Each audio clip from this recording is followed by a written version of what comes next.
Divas, and welcome to another episode of Viva, Aaliyah. This is season 3 and week 20 of our season 3. I am so excited for today's guest, but we're going to do a little intro before we bring this beautiful person on. Disclaimer, I told him backstage, but I kind of stalked him when we both lived in Washington Heights. He's gorgeous, he's wonderful, and I'm obsessed with him and his music, but we'll chat about that in just a second. So, we are back after 2 weeks off, so that's why I say week 20. Usually we have 22 episodes, but we skipped 2 weeks, and we are back with you this week. I am just so overwhelmed with joy and wonderful emotion because I had the most fucking amazing team with me at National Entertainer of the Year this year. We didn't come home with the crown, but we came home just like overwhelmed with joy and just with a sense of family and togetherness. And I could not be happier. My husband was actually able to come down. I was able to, Dominic unfortunately wasn't able to make it because he wasn't feeling well, but he was there in spirit. He texted me, we kept in contact, and he was there with me. He just gave me all of the good energy. But the team otherwise was there and there for what we were doing. We showed them what we're made of. I am just so beyond proud. I have to say thank you to everybody that was a part of the package. I am the most forgetful person when it comes to who was with me and all of those things. So I will just say my dancers, my dresser, my promoter, the promoters that reached out to me, there's the group. Yes, there we are, hanging out. Dominic, Danny, if I can see you backstage, but that is Dominic's way. He will just pop up pictures every second.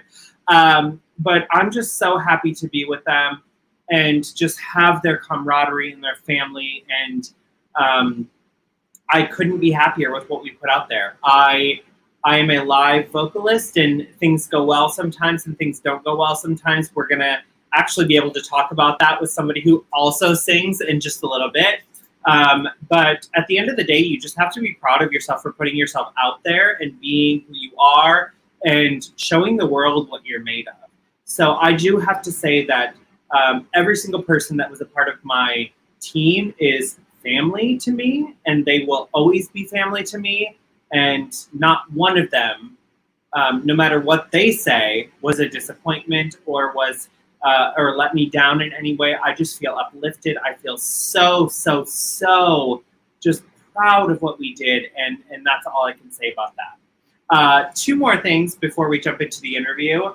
Honey, we have new merch, and I have it right here. I will be the first person to say, you've heard me say it a million times, I hate clack fans. They are the most annoying fucking things in the world, but they sell. They sell like hotcakes, and so I'll do it once.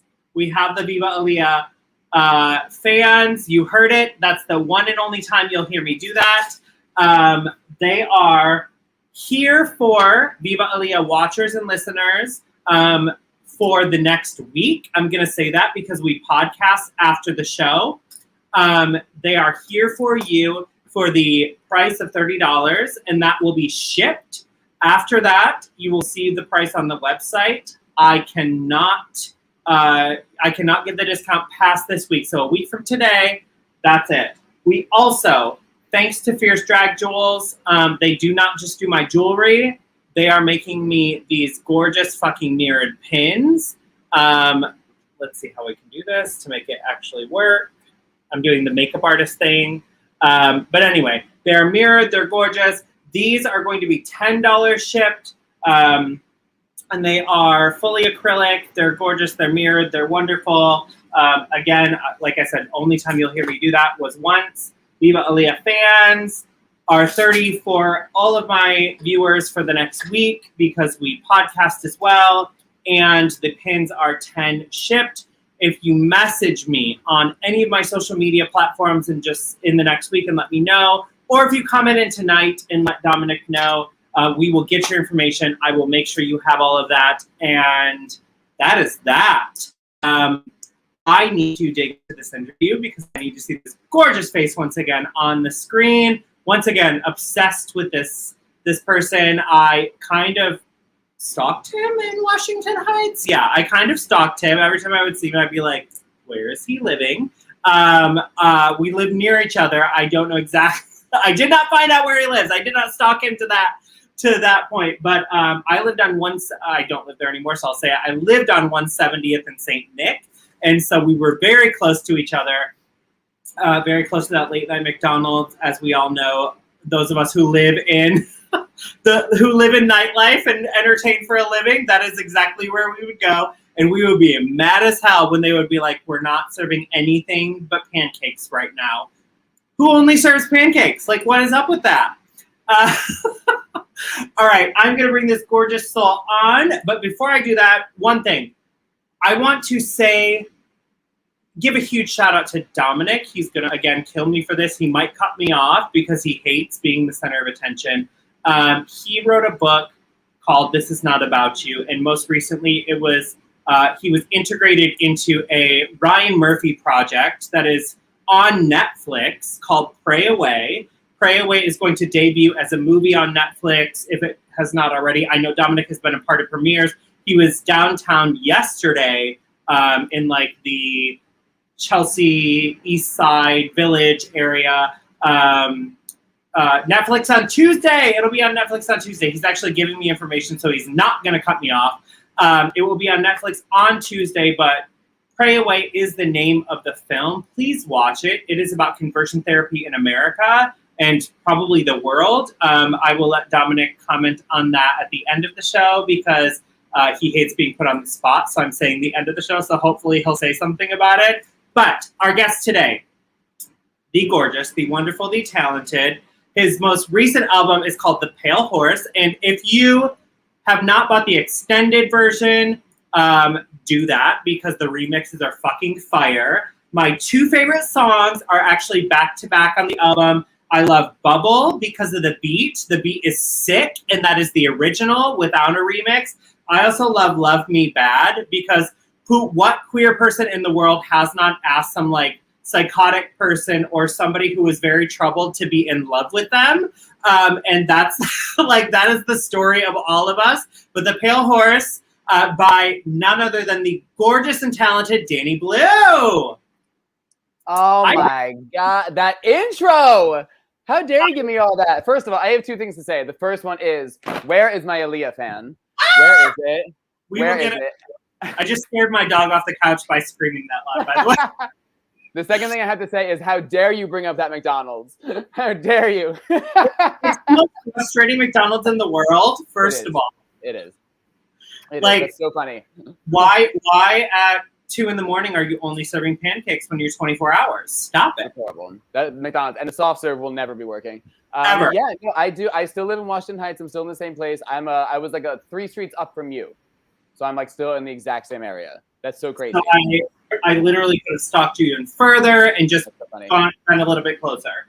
That's incredible. Absolutely incredible. So first of all, how are you? What are you up to today? I'm good. I literally just came off of another interview. Very different than this one. So I live in two worlds, right? I live between like industrial goth alternative culture and like queer nightlife. Like those are my two things, and they intersect at weird places. So the interview I just came from was called Communion After Dark, and it's like a goth podcast / DJ set that's out of Tampa, Florida. So I did that. That airs on Monday, on the 2nd, and then I came here to chill with you and to have a little bit of grape drink with you. So you are drinking grape drink. Is there anything? Yeah. What exactly is in the grape drink? Okay, so she is literally Crystal Light grape because I worked until 5 a.m. serving booze last night, and I can't smell it anymore. I can't do it. Crystal Light is probably one of my favorite things to drink in the world. So yeah, hydration very key. They've upped the ante on the flavor too. They have. My favorite is the cherry pomegranate. If anybody is a Crystal Light fan, my favorite, yes, cherry pomegranate. So you know what it tastes like? It tastes like what Jell-O tastes like to me as a kid. Yeah. And now I had the same visceral response to it. I was like, Jell-O has no taste as an adult, but as a kid, I was like, yes, this is it, honey. Yes. Yes. So that's what you're thinking. But I really want to talk to you about your music journey. I want to get into what makes you an artist and kind of like the name Danny Blu, like where it came from. And maybe that's like the name that you were born with. But I want to talk to you about your music journey first. Like, what started you on this journey? How did you get going? Yeah. So it is my actual name. I was born Daniel. The blue comes from when I was born. I was actually well, two reasons. I was born. I had swallowed amniotic fluid in my mom's belly, so I was born blue. Like I was born not breathing. So literally my skin was blue.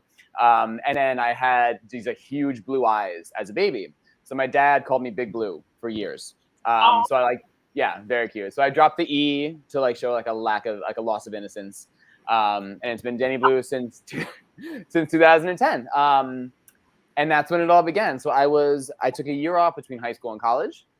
I moved to New York. I moved to Queens. I started auditioning. I thought I was going to be a musical theater actor.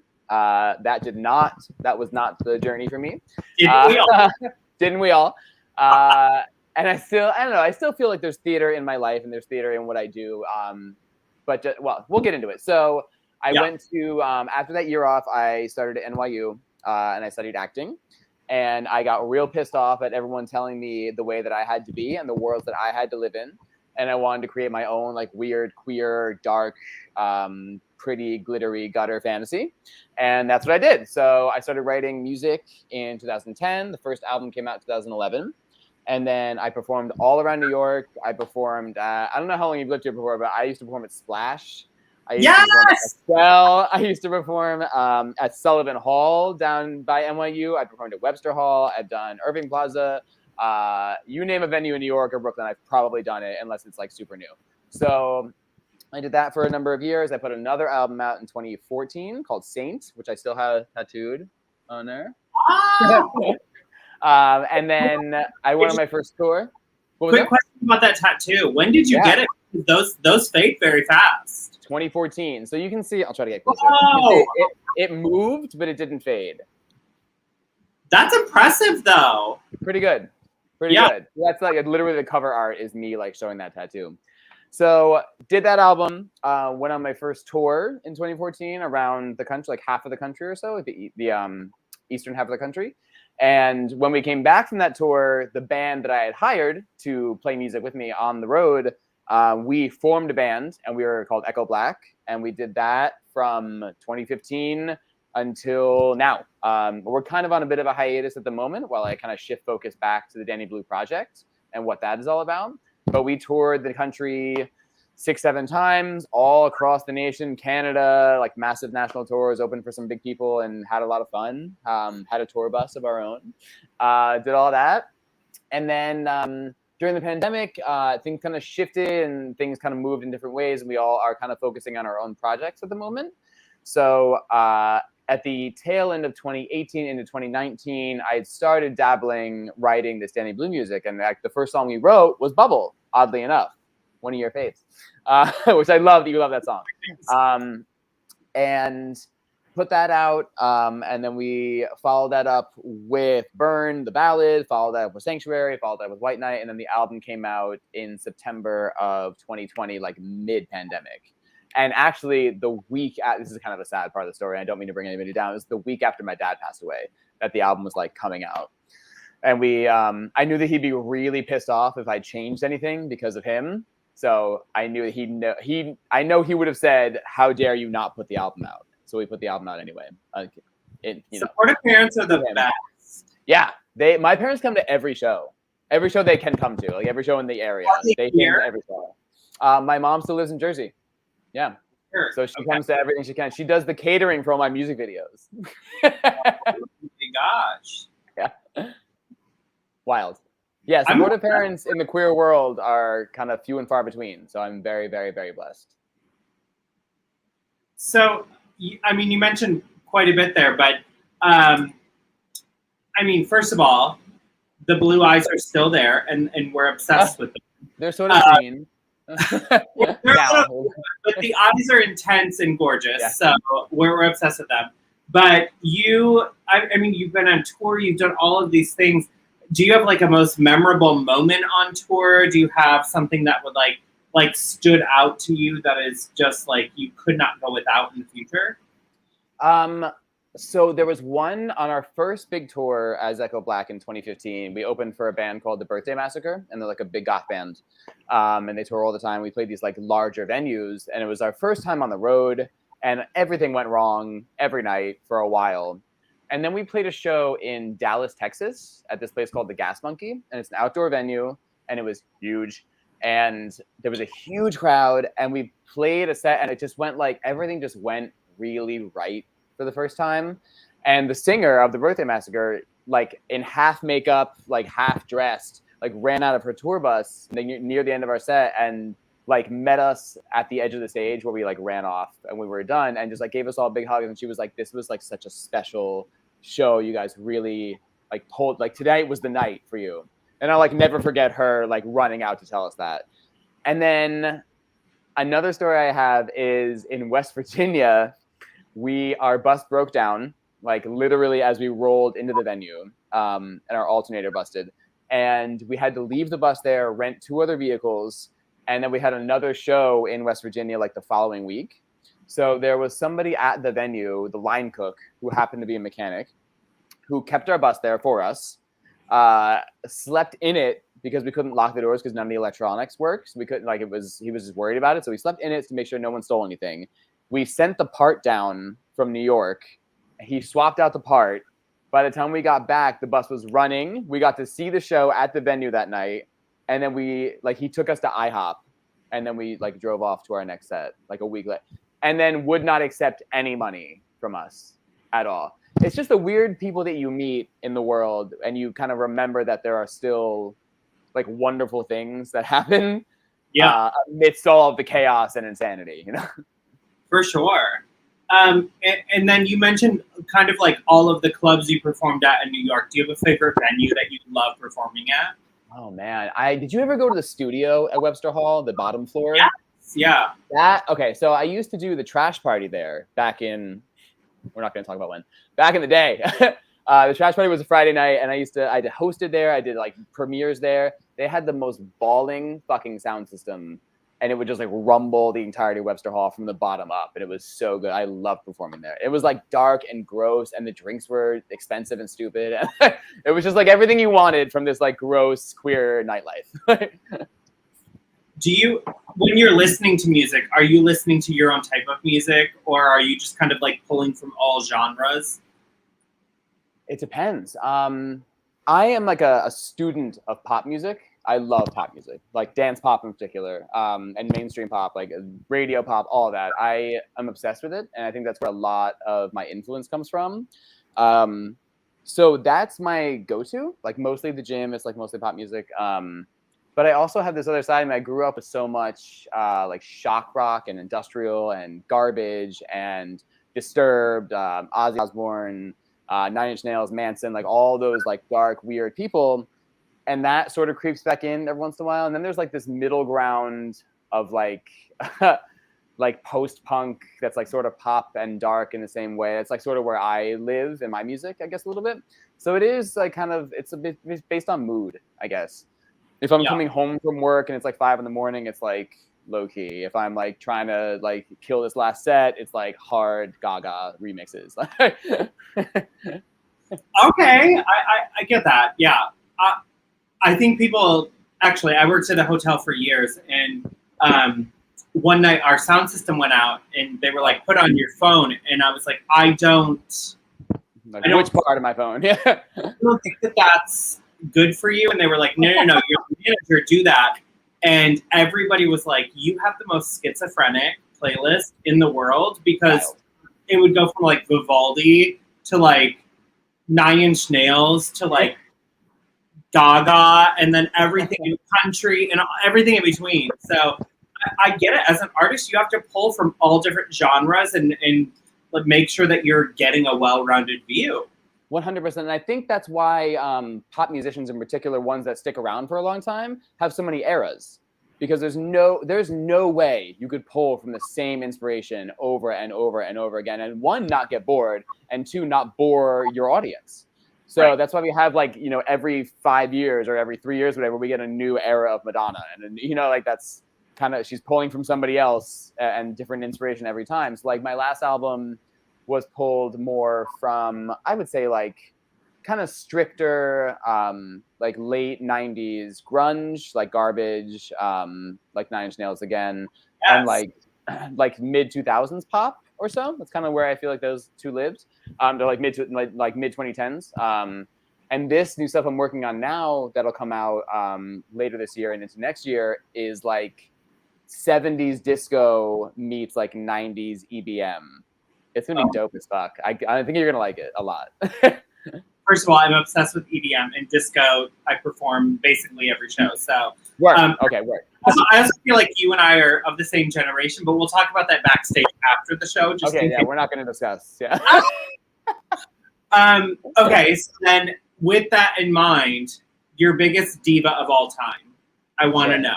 Cher. Okay. Like zero without hesitation, Cher. Yeah. All right. I can live with that. She's definitely in my top like 3. I perform her regularly. I have like Cher mixes that I do quite often, but I also sing her because I can. You know, she's in like the range. So yeah, well, she gives you songs as like a soprano, alto, tenor, bass. Like she gives you the full. Very that. So we've kind of nailed this a little bit, but artists that inspire you and just like make your music better, in your opinion. Oh, cool. I think in terms of artists who inspire me, there is a couple different categories. So there's like people who people who are doing what they do now. Lil Nas is incredibly inspiring. I think is like really honing in on what makes him him finally, and just like really putting that out there and not giving a shit how many people tell him to stop doing that. So that's incredibly inspiring. There are people from like my youth who inspire me. So like I listened to Ozzy Osbourne and Black Sabbath for probably like 10 years straight and was just like obsessed for a really long time. So that like is always, I feel like that's always like right here. And then there's people visually who inspire me, like David Bowie. Who else right now is like, I mean, Kylie Minogue is incredibly inspiring. It's really all over the place. But I think that's what makes creatives such interesting people, is that you can kind of tailor any conversation to fit anything, because you like pull from all different places. So like you pull from Vivaldi, Nine Inch Nails. You could talk to someone in their 70s at an art show, and you could also talk to someone who is like my age at a goth show. You know what I'm talking about? So like I like that there's so much diversity and inspiration with like creative people in general. So a couple things. We have a couple photos of you performing, so we're going to throw those up. First of all, the fashion is right. I'm here for it. Thank you. That's like up my alley. Yes, corsetry. Yeah, very corset. I'm in it right now, so I'm not. Good for you. I'm not right now. That's a good one. This is fun. When you're on stage, what are those feelings, though?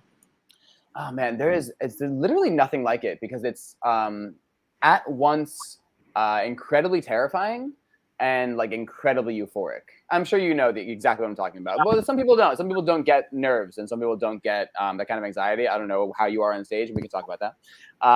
Do you get anxiety? Do you get Absolutely. nerves? I feel like if you're not getting a little nervous or like something going on, then it doesn't mean something to you. That's how I feel. Yeah. I feel the exact same way. I feel like if I'm not nervous for it to go wrong, then I don't care enough about it. And I'm always terrified it's going to go wrong.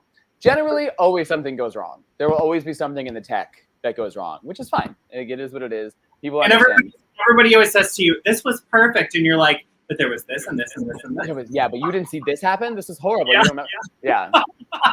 That's me every day. So I think it's a mix of those two things. I think it's like those like 10 seconds while the intro is playing before you get on stage are first of all, it feels like an hour and a half, but it's like the most nerve-wracking thing, but also like kind of the best feeling in the world, because you're literally like bottlenecking every bit of like anxiety and emotion into one thing, and then like step one onto the stage, it like all champagne cork explodes at the same time. And there's actually literally nothing like it. I assume sports players have like a general like professional sports have like maybe a similar thing, or like I don't know, like NASCAR drivers or actors. I don't know, but like there's nothing like that like live experience with a bunch of people in my mind like waiting for something to go wrong. You know what I mean? But that's not how, I'm sure that's not how they feel. But like that's in my mind, like I'm there to prove everybody that that it was worth the ticket price. You know? Yeah, I get that totally. I want to hit on something you talked about for like a quick second, and that was what you're listening to on the way to the gym.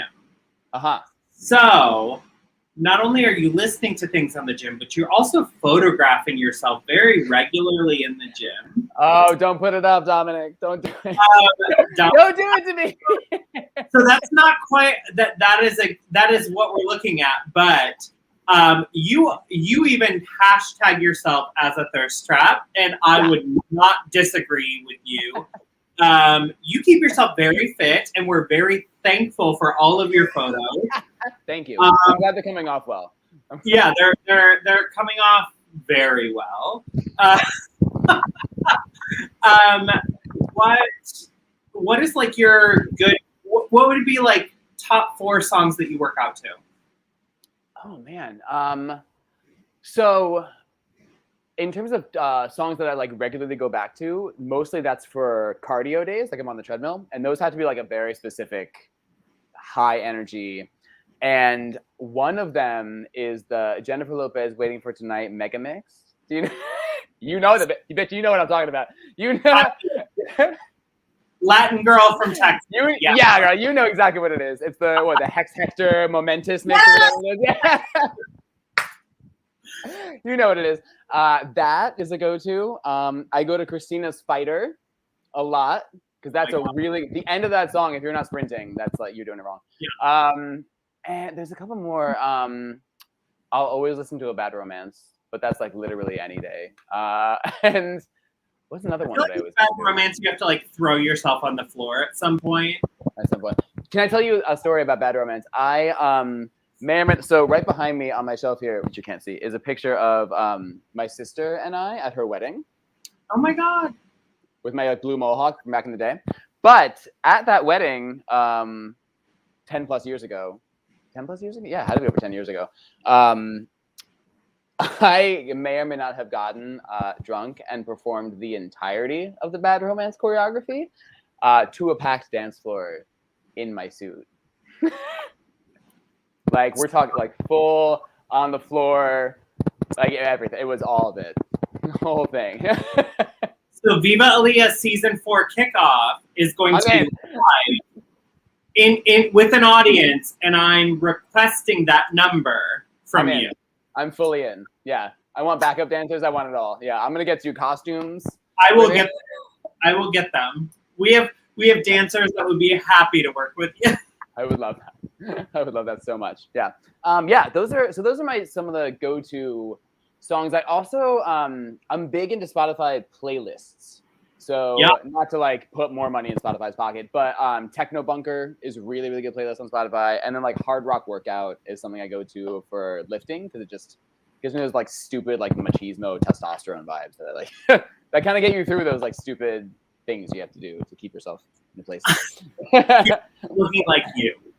Thanks. So we're going to talk about the rest after the break, but we're also going to talk about, I do want to talk about your tattoos a little bit because I am obsessed with your work. It's beautiful. It's wonderful. But we're going to take a very quick break, and we will be back after a word about our sponsors. Viva Aaliyah is proudly sponsored by Big Girl Nails by Coco. For all of your nail needs, check out at Big Girl Nails by Coco on Instagram. Viva Aaliyah is proudly sponsored by Fierce Drag Jewels. For all of your sparkly needs, check out fiercedragjewels.com. Fierce Drag Jewels is also the crown and jewelry sponsor for the Viva Entertainer Pageant 2021.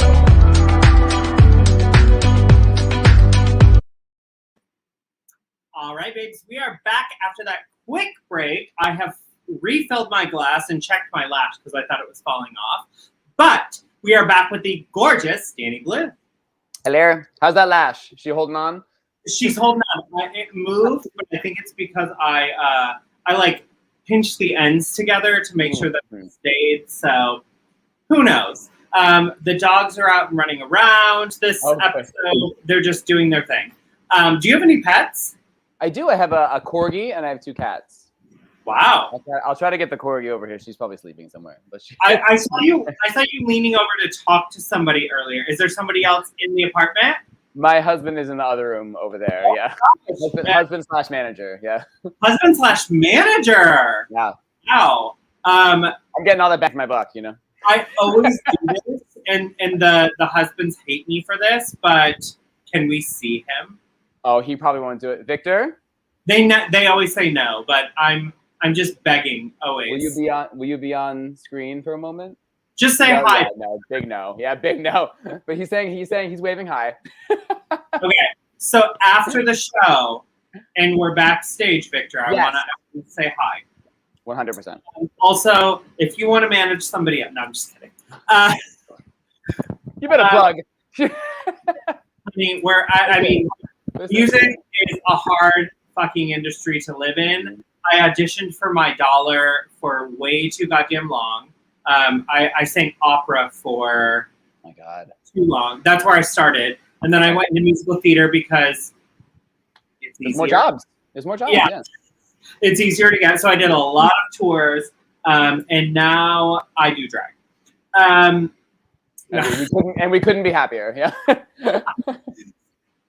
All right. So I said we were going to talk about a lot of things, but I do want to talk about your artwork because I consider tattoos artwork. I am 14 in at this point, and most people are like, "You're a drag queen. Why do you do that?" Because I do pageants as well. But I honestly think it's a cathartic moment in my life. It tells a lot of stories. It has a lot of meaning behind it. So maybe like a couple of your pieces that have meant a lot to you. There is the work that we were looking. Thanks, Dominic. For. Thank God for you and your gorgeous self. That's funny. Okay. Yeah, no, I see tattoos the same way. I see them as a timeline of my life. So a lot of people are like, what if you don't believe in that, when you're 70 or whatever, like you got something tattooed on you. I was like, okay, well, I believed in it when I was 19. And that's when I got it. So I always think of them like I know what I was thinking when I got certain things. Like the first one I got was this one on my wrist. It was this hurt right there. It's kind of covered by other things now, but just that little band. I was 16. When I was 18, I got the one on my arm, this treble clef, because I was at a place where I thought music wasn't going to be in my life. I was going to be an architect. It worked. I was going to be an architect. I was going to go to Syracuse and study architecture, and that was going to be the world. And thankfully chose a different path and came to New York instead and have stayed here. I had the tree I got, I was probably like 19 or 20 or so, something like that. And originally it was the inspiration for it was a Marilyn Manson quote. And he said that apples grow on apple trees, oranges don't. And it's like, if you're an apple, just be an apple because you were meant to be an apple. So just do that. I was really into that. So I got the apple on the apple tree is like pierced with a red thing. You can see it. I'm sort of, I have 3 of them. I have 2 in the middle on the bat here, and then 1 on the side over here. And I'm sort of repurposing that now and going with this like tree of good and evil thing. So I have this snake that's like coming up my arm and around, and it's like making its way, you can see. And eventually it'll go and like wrap around the tree. It's just outlined at the moment. Oh yeah. Then they go around there, yeah. So that'll be that. And then there's gonna be like this whole like kind of red moment that goes up towards the apple. I'm working. So season 4, when I do Bad Romance, it'll be finished and we'll discuss the piece. I feel like people don't realize the hours that go into tattoos as well. They feel like, oh my God, yeah, and the money. I think we walk in and it's done. And pieces like that are very hard to accomplish. How many hours do you have it on the snake? Oh, wow. The first session was 6 hours. The second one was about 3.5 or so. I mean, my chest, I did twice. My chest I had done when I was younger, and it was kind of just like an outline. It was like a skeleton of a bat. Then Then that took 3, like this whole piece took like 3 6-hour sessions. And then I went back to a different artist recently. I had her fill the whole thing in and like darken the whole thing, darken all the roses. And I'm kind of going back in, like just fixing some stuff up before I continue on. But yeah, again, that was like 2 more like 7-hour sessions on this whole. My neck was 6.5. My head was a long time. You can see it through my hair at the moment. It was like 6 hours or so. My stomach was like 7 hours. That won the big ram skull. So it's been some time, and they're not cheap. No, tattoos are not cheap. 7 hours in your stomach feels like a stomach ache. Truly, no, it was just like so, especially right above the belly button. It's like razor blades. It's horrible. Yeah, but it looks really fucking good. So I'm proud. Yeah. Months later, once it starts to heal, you're like, okay, it's great. It was worth it. Yeah, it was worth it. Yeah. Do you have a favorite artist in New York City? I love plugging people that we're proud of. So yeah, I go to a few artists in New York. One is actually in upstate New York, at Lake George, and that's who did the side of my head and my belly. And his name is Pat. And I'll put a story up or something and tag some people so we can see it. But tag me. Pat, yeah, Pat J Tattoo is him. And then there's in New York, I go to Natia, who is Swamp Lost on Instagram, who's doing the snake. And I go to someone Heather Helion is doing my chest at the moment. So and they're both Lower East Side, like grit and glory, no idols, that kind of like Lower East Side mentality tattoo. I love it there. As it should be. Yeah. You've been tattooed quite a few places. Where's the most painful for you? The throat. It's horrible. It's horrible, yeah. And you have to lay like off the back of a table, like with your head like off the back, so that your throat is like as flat as possible, and you just like can't swallow or breathe, and it's like horrible. But it looks really good. So I'm happy it's done. Yeah, I've thought about like my head in the back of my neck, and I just feel like I've had so many interactions where my body reacted, like would do this. My legs have done it when I've had my legs tattooed, and so I'm like, how would I do this? Am I just gonna sit there and break my head or something? So yeah, that's what I was thinking. All right, let's get back into your music. So the genre of music that I have seen you most in tune with is dark pop. And I get that talking to you a little bit more, but I would love for you to describe what dark pop means to you and what it means to the community, dark pop community. Yeah, so it's I mean, dark pop has always been around. I think and it's not specific to a certain artist. So like Gaga could put out, just for example, Gaga could put out a song, Born This Way is not a dark pop song, Shiza is. You know, like then they're on the same, in the same body of work or whatever. So I just think that dark pop has, it has to have like a dance sensibility to be pop, and it has to have hooks and strong melodies. I think that all pop music has to have hooks and strong melodies, and it's like what makes pop music pop music. And if you want to add, if like dark is like in the title of the genre, I think you have to have a certain grit, a certain energy, a certain, for lack of a better term, darkness to it. There has to be something that's like a little grimy, like a little dirty, for it to work. And that can be in the lyric, that could be in the production, it could be in the bass, it could be the sounds you use, the influences that it comes from. But I think, in my case, dark comes from like an inner mentality. So I grew up in like the goth community, and obviously like I'm very alternative. And I read something recently. It was like a little study done that people who are like goth for a long time or deal in this like kind of obscura, darker world have a much better sense of like death and sadness and sorrow, because we look at death and sadness and sorrow in a beautiful light. Like we see the beauty in all those things, and that and then it's so like when there's a funeral or something dies, you're not looking at it like this is so sad. You sort of see the bigger picture in the entire thing. At least, I mean, that's how I interpret it. But so yeah, I think that it's more of like a sensibility, a vibe, an atmosphere that you put into the music So like I could write a pop song for somebody if they wanted me to. If you wanted me to write you a pop song, I would live to do so, and you can clack along to it. But for myself, I think there always needs to be like just a sense of mournfulness or just or like sexiness or dirt or grit. There's always something that like takes it off of the like mainstream pop polished edge. I can say listening to your music, for me, it is that like grungy sexuality.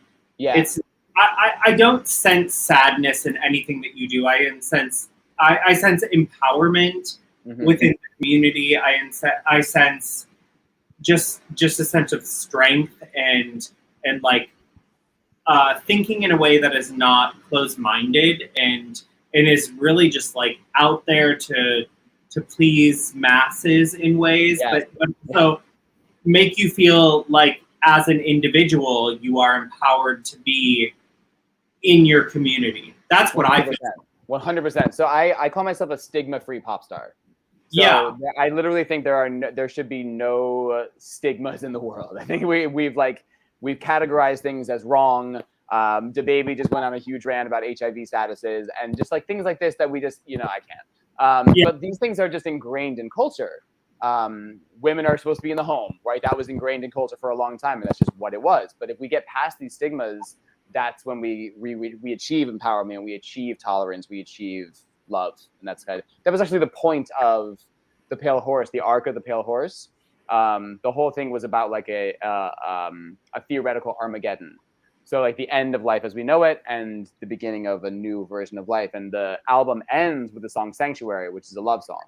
And that was supposed to be the driving home message that like we started in despair or in kind of like dystopia, and we end with love because that's how we push forward always. There is an archetype to your entire album, and it kind of like has a full mood to it. When you're working with people who remix your songs, how do you choose those people, or do they come to you? Are they people that you have in your corner already that really understand your music and know what the flow of your album is? What is that experience like?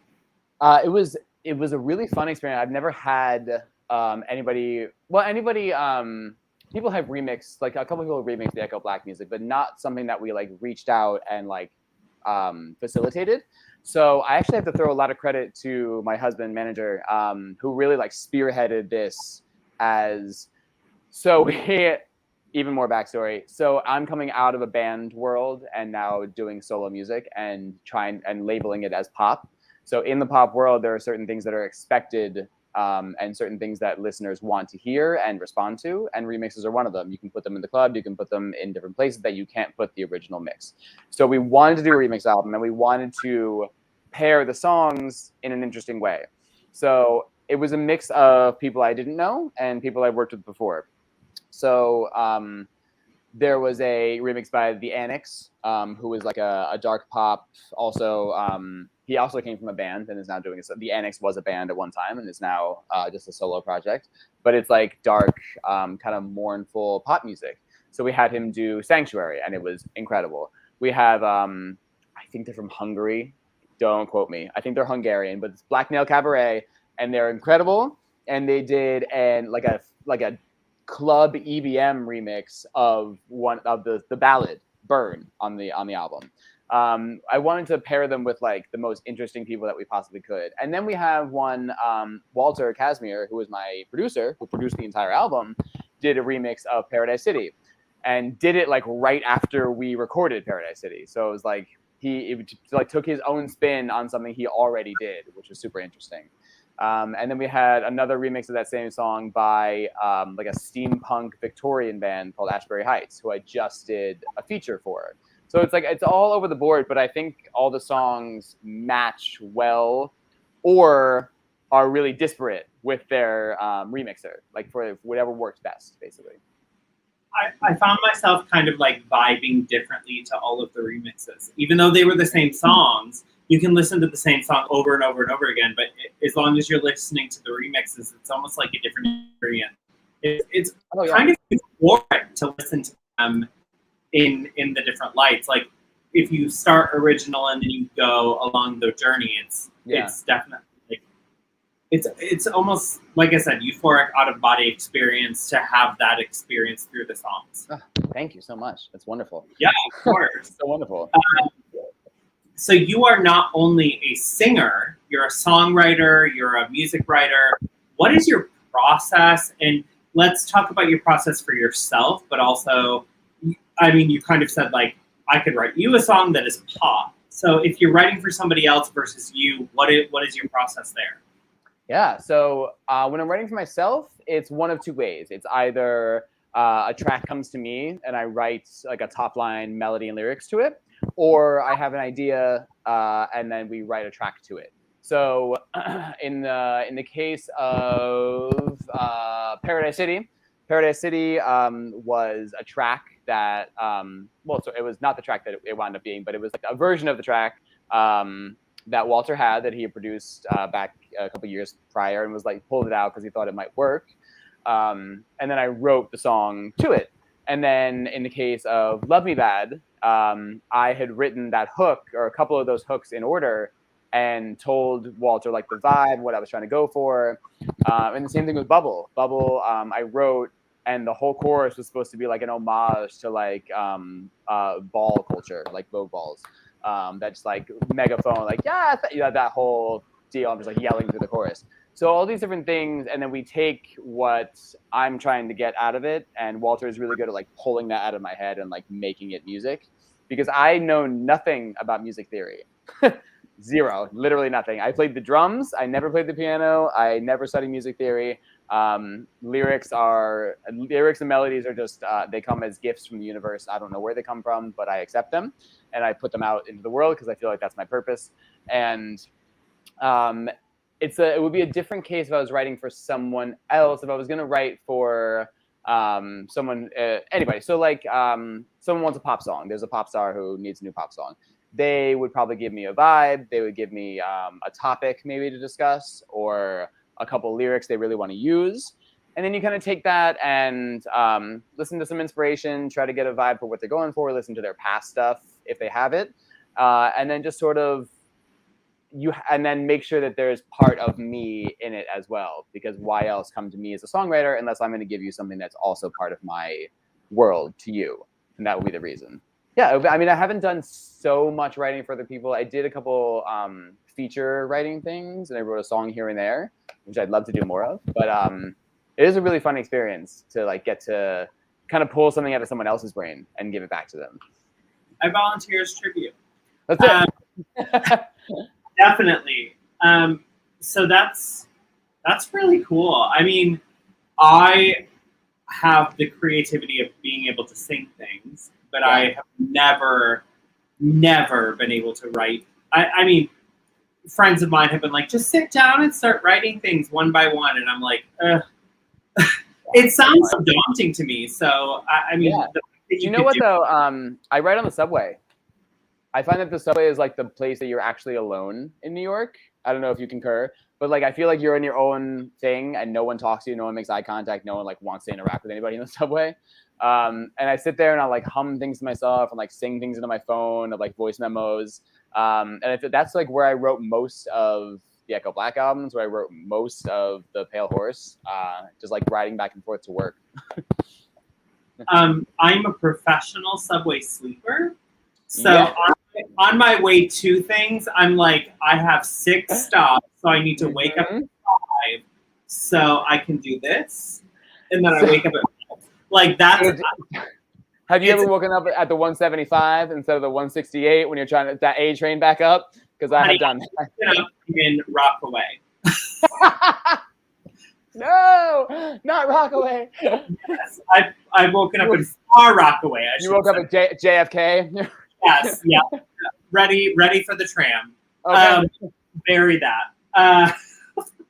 So when you're writing, when you're singing, you have your process, and you are putting out an album. Do you have a favorite song of your own that you like vibe most with? It's a very good question.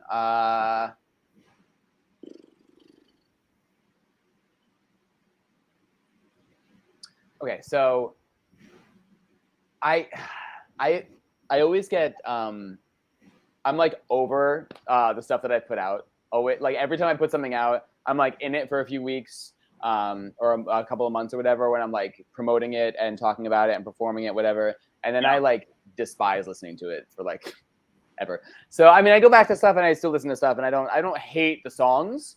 I just like don't want to hear them anymore. So my favorite song is actually one that is about to come out.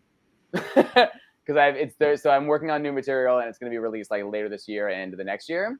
So there is much more coming, but there's a song that we just got a video back for, like a first draft back, and it is major. It is like Kylie Minogue meets Nine Inch Nails, and it's like really, really exciting. It's good. I'm very excited. So without asking, and no is also an option to say. We've already established backstage the rules of the show. I'm going to ask you things, and if you don't feel comfortable, just move on. Okay. But without giving us the lyrics or the vibe of the song, do you have a title for it? It's called Predator. So we are looking out for Predator. Yeah, that we are. Coming soon, yeah. Coming soon to a Steak and Shake near you. No, I'm just kidding. Yeah, yes, ma'am. Yeah. Yes. Actually, and not a Chick-fil-A, yeah. We're just going to get you, as long as it's not Chick-fil-A, yes. We're going to get you on Muzak and all of that. For those of us who've worked retail in our lives. Yes. All right. I want that Macy. I want that H&M playlist. Who doesn't though? Sephora. Okay. Let's get on those. Yeah.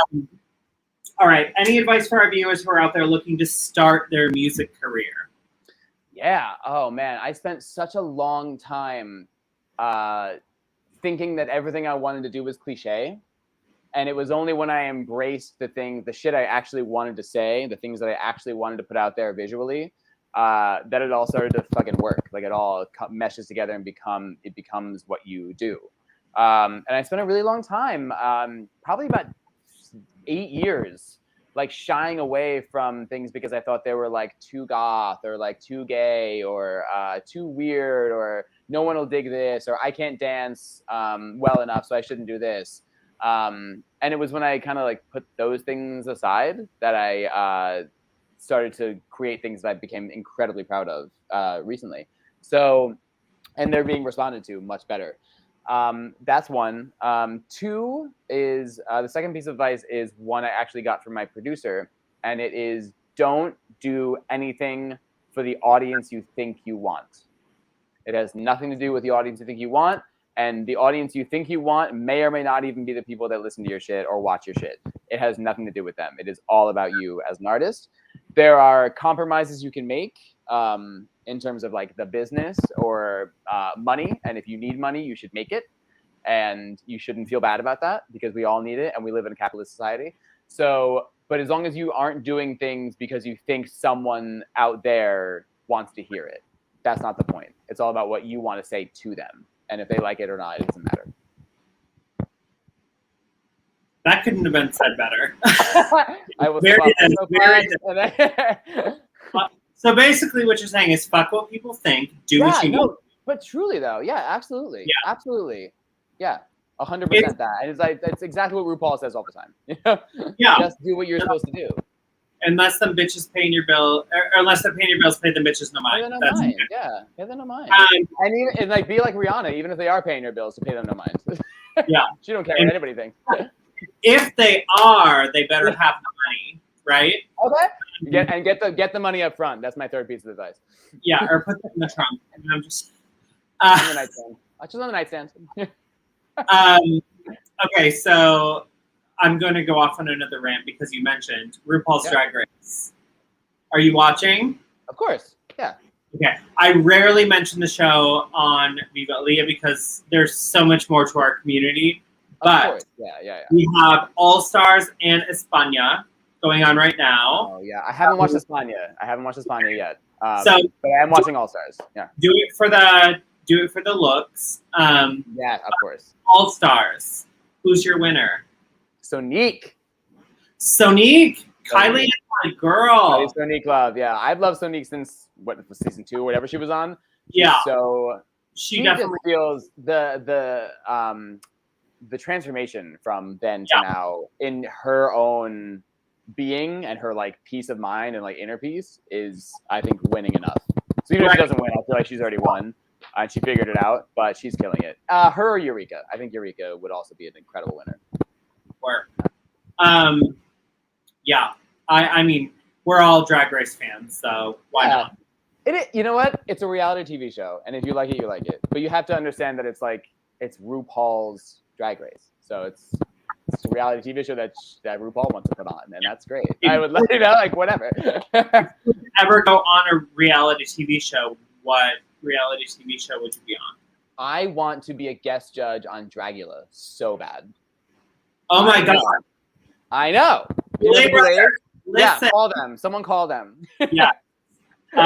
We are we're working on interviewing a couple of their competitors and finalists for season. So. Oh, incredible! Yeah, I love that show. That show is like, just really gives a whole different perspective. I mean, it's like a similar setup, like I said, right? Because it's a similar deal. But it gives a whole new perspective on not just drag, but like performance art and everything else that drag can be, under the big umbrella, big tent of drag. I really think it's impressive and important. I love it so much. It's very entertaining to me, and my theory on drag is like drag is art. Yeah, art is beautiful. So like enjoy it. My poor husband is a little white Jewish boy from South Carolina, so he's always like, they just ate their own vomit. Yeah. And I'm like, it's fine. That's good. Do it for money. I'm in Texas, so I've seen worse. Of course. What part of Texas are you from? I started in Corpus Christi, and then we moved to Michigan. Wow. So yeah, very big juxtaposition there. But honestly, I've been to Corpus Christi. I like Corpus Christi a lot. I played Boozers Rock Club. Yes. Yeah.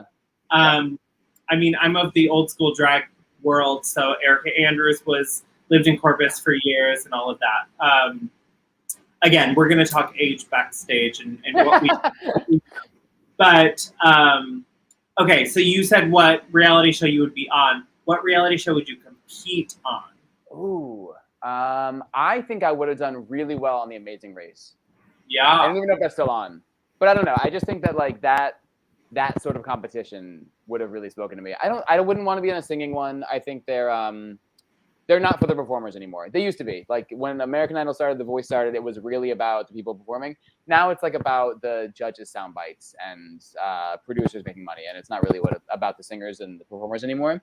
But I think I would have done well on The Amazing Race. I would also have really enjoyed Survivor, I think I would have done really well. I'm really good at suffering, putting myself in like a bad situation. Same. Because I know that there's an end goal. So like in very small like microdoses, like at a video shoot, I've been in like looks that are like incredibly uncomfortable. I'm getting a headache. I can't breathe. I'm laying on the floor. I'm like in dirt, like doing all these horrible things. But I know the shot is gonna look fucking dope. So I will put myself in that situation for that hour and do it. And I think like on a larger scale, I would also do really well. Like, yeah. And I think I would see it as like a weight loss challenge. You're basically a 90s supermodel. Yeah. Exactly.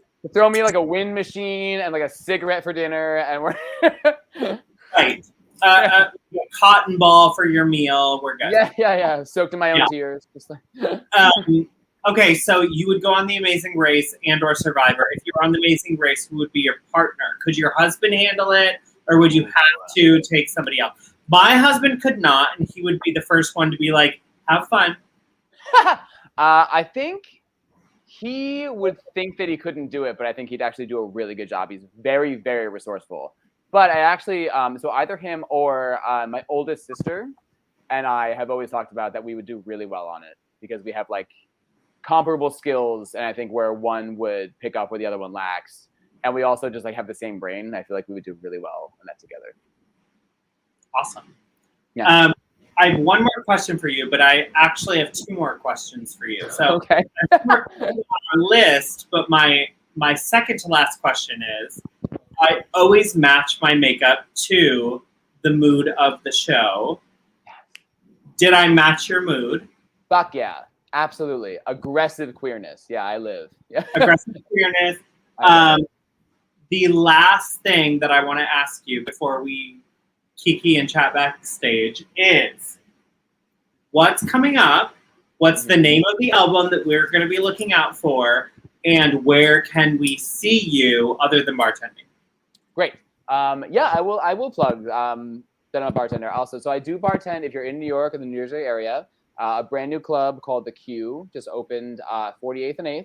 And it's Frankie Sharp and Alan Pikus and these like nightlife legends all put this together. And I'm a bartender and manager there when I'm not touring. So please come say hi to me if you're in the area. So there, you can always find me there. What's coming up? I am working on an album. I can't tell you the title yet because I'll get yelled at. But it is it's in the works. Pass. What's that? I said, manager, give us one pass. Yeah. No, He just would like kidding. literally murder me. Yeah. We filmed content. The songs are like half recorded. Everything's like going on this right path. So there's music coming soon, and Predator's the first one to look out for. That is all coming up. You can find all the music on literally any platform: Spotify, Deezer, Apple Music, Amazon, Google, YouTube, all the things that you know anywhere you look for music, you know there's music. Bandcamp is also good; goes right to my pocket. And everything is Danny Blu. You have the links right there, beautifully put up. Thank you so much. And if you even just go to my Instagram, everything is in a highlight. Like all the separate things are in highlights. So it's super easy. I hope you love the music.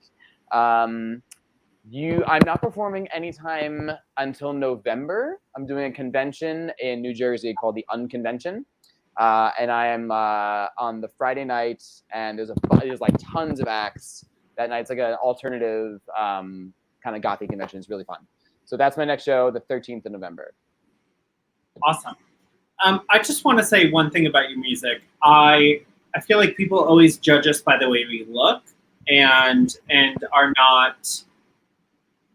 They're very quick to react, is what I'm trying to say. And first of all, you're gorgeous and you're wonderful and you're amazing, and you have. I am a very quick judge of character, and I will just say from my experience with you, you have a heart of gold. You're a wonderful person, and I adore you top to bottom. And you're horrible, so I'm just. Thank you. No, you're wonderful. Thank you. But your music is pop. It is EDM. It is jazzy in some parts. It has depth. It has soul. It is anything and everything. Honestly, I paint to like anything and everything, but sometimes I'm painting to Etta James, sometimes I'm painting to Christina Aguilera, sometimes I'm painting to Gaga and Beyonce, and I was able to like feel my fantasy and like give me my own life to your music. And I feel like people need to give all sorts of music a chance, and because there's dark in the title of what your genre is, it's not necessarily like we don't have to call, Jesus and all of that to like fix it. Yeah. No. It's very it's dark because it's underground, in my opinion, in ways. Gritty, yeah. It's also very much in the light, in what is current and in what is everything. So anybody listening out there, look up Danny Blu. You can find him on Facebook, official Danny Blu, Danny Blu, DANNYBLU on Instagram. And make sure to hit him up on Spotify, iTunes, Apple Music, all of those things. I just want to promote this gorgeous man and his gorgeous music because I am a huge fan of yours, and I just already love you so much. And we are going to, you're kind of stuck with me now because I'm obsessed with you. I'm in, yeah. Come over, I'm making dinner. Let's go. Other than that, any last words for the viewers? No, I hope you love the music, and thank you so much for having me. This was like a real highlight of my week. I really appreciated this. It was really fun. I haven't heard that in a while. All right, I will see you backstage. I'm just going to close out the show, and then we'll chat. Mwah. All right, that is Danny Blu, y'all. Once again, I will not clack one more time because I hate the sound, but I've heard it at too many pageants. But you can find my fans, Clack fans. Fuck it, I'll do it one more time. But you can find my fans by messaging me. They are $30 to anybody wanting them now. Danny, you are getting yours from me. We will meet up and get that. $30 is the price for Viva fans for the next week. And then we have the acrylic pins if you want these. They are $10. I will ship them to you immediately. Message myself or Dominic. You can message production at AaliyahMartinezQueen.com. You can also message Aaliyah at AaliyahMartinezQueen.com or just find me on social media. I am always responding because I work from home and I work for GLAAD and they're all about my queerness. So, outside of that, next week is our second to last show for the season. We have 22 episodes per season. And I will be sitting down with my best friends and recapping the entire season 3 so far. So, Dominic, I'm putting you on blast right now. You will have to talk to me next week. And I will be talking with Molten Decadence and Tajma Stetson. We will be chatting through all of the most memorable moments, including our Journey to EOY clips, which we will be releasing the next installment of that this week sometime. So check that out. I cannot thank you all enough for being a part of my life and a part of my journey. I just am overwhelmed with gratitude and everything in between. I don't even have words for it, honestly. Thank you so much to Danny for being a part of the show today. I am beyond grateful for you and your music and everything that you do for our community and just being you and also being gorgeous and great to look at. I cannot wait for our friendship to blossom as long as your husband doesn't put a restraining order out on me. And that's all for today. I will see you next week with a recap of Viva Aaliyah Season 3, and that will be week 22. Other than that, be good to yourself. Watch out for each other. Get your fucking vaccine. Wear your masks because we need nightlife to continue, y'all. It is what keeps us going. It is what makes us happy. All of you have been a part of nightlife at one point or another. And without the vaccine, we can't go forward. And if you're in public spaces, just put on that mask. It's okay. I promise you. The Delta variant will go away. We've had multiple plagues / whatever we're going through right now. And they've all gone away because of vaccines. So get your vaccine, wear your mask. We're going to end on a light note, and that is, you are beautiful, you are wonderful, and this community will rise above all. I love you all. Viva Aaliyah.